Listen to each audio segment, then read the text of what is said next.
Hi, welcome back to my YouTube channel, Miss Sari.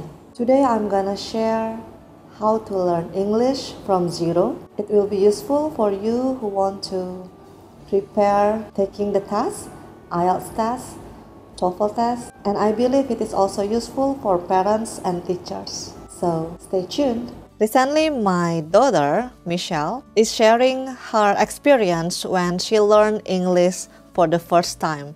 Because when she came here in Sydney and starting to study in primary school, she had to speak English no matter what. I think her tips can be adapted into our learning. First of all, kids copy their parents or people near them.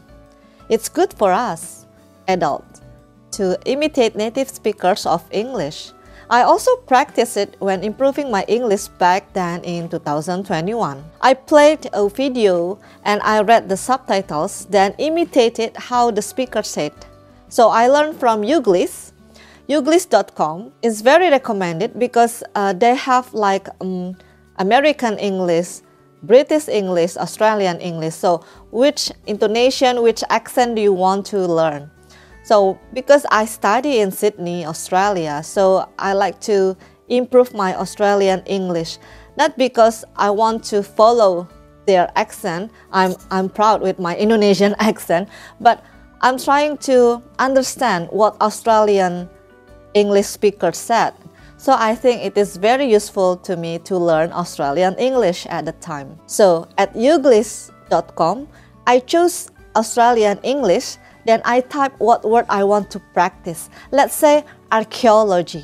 How to say archaeology in the presentation. So I just played the Youglish video, and then there are so many videos there. Let's say 10 videos. So I just choose one or two. So I heard how the speaker said, and then I imitate them. And I also learned from BBC 6-Minute English. So this one, there are so many topics there, and then I just choose the topic, then I play the video, then I read the transcript to imitate the way they speak.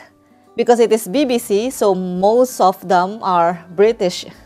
So we will learn British English most of the time in that video. But that's okay, we just want to learn how to speak the way the native speakers of English. Yes, Michelle said use body language or use gestures to explain what you want to say. So I still remember my first weeks moving to Sydney, and I needed to meet the property agent at the time.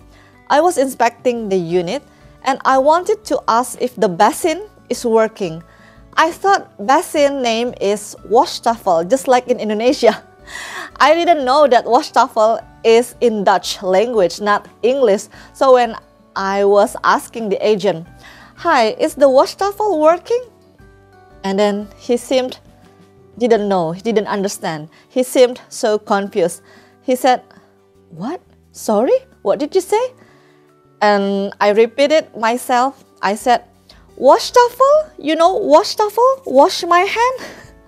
And then he said, "Oh, wash basin you mean?" Yeah, exactly.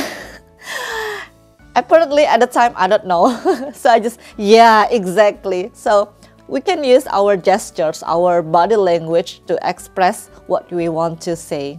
Give more descriptions and examples of a new word. So like my own experience with my kids, when my kid asking me a new word for her, and then I tried to describe it, then consulting it with dictionary. So I didn't ask my kids to, okay, go to the dictionary or go to the Google Translate, but I tried to explain it by myself, giving the description. Let's say at the time she was asking about what is invention. I don't understand what invention is. Is it invention or invitation? And I said, oh, different. It is a different thing. Invitation is when you want to invite people to your house, to your party, birthday party. But invention, you create something, you made something, and then it is useful for other people. So it is an invention. Let's say a telephone. It is an invention from Alexander Graham Bell. So he found the telephone, and then it is useful for human being. So it is invention. Yes, the next thing is reading books. So please read a lot of books. By reading books, hard copy or digital copy nowadays, we will build enormous of vocabulary. So if I don't understand the word while I'm reading, I highlight it or write it down. But please, while reading, don't get distracted to find the meaning of the word.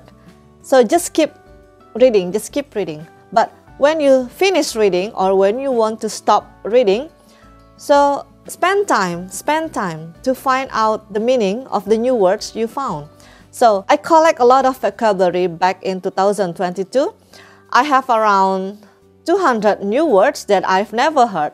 Because at the time it is new for me, the theory itself, it helps me a lot to understand the underlying theory I'm using in my research. So while I'm reading, so I don't understand, but keep reading. I don't understand. Okay, I highlight it.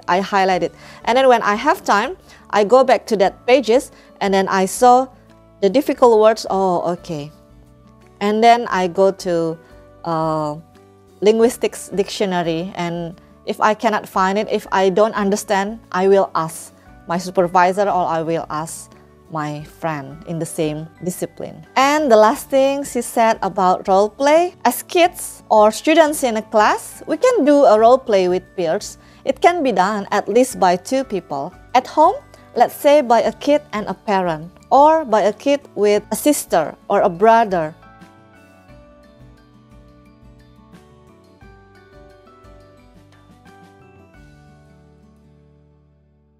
If you do the role play with kids, please make it as a game or as a play, so you don't push your kids to do the role play like, oh, should I learn English? No, but just make it as a role play.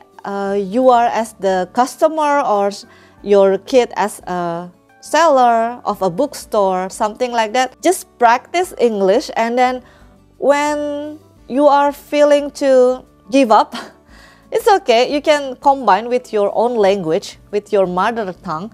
So it's okay, but you keep practicing because the situation is like a game, it's like a play. That's why we call it as a role play.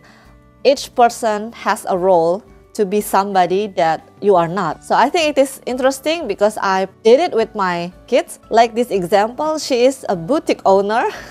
So she initiated to play as a boutique owner. So in that role play, she asked me to be a customer that I have to buy a lot of clothes from her.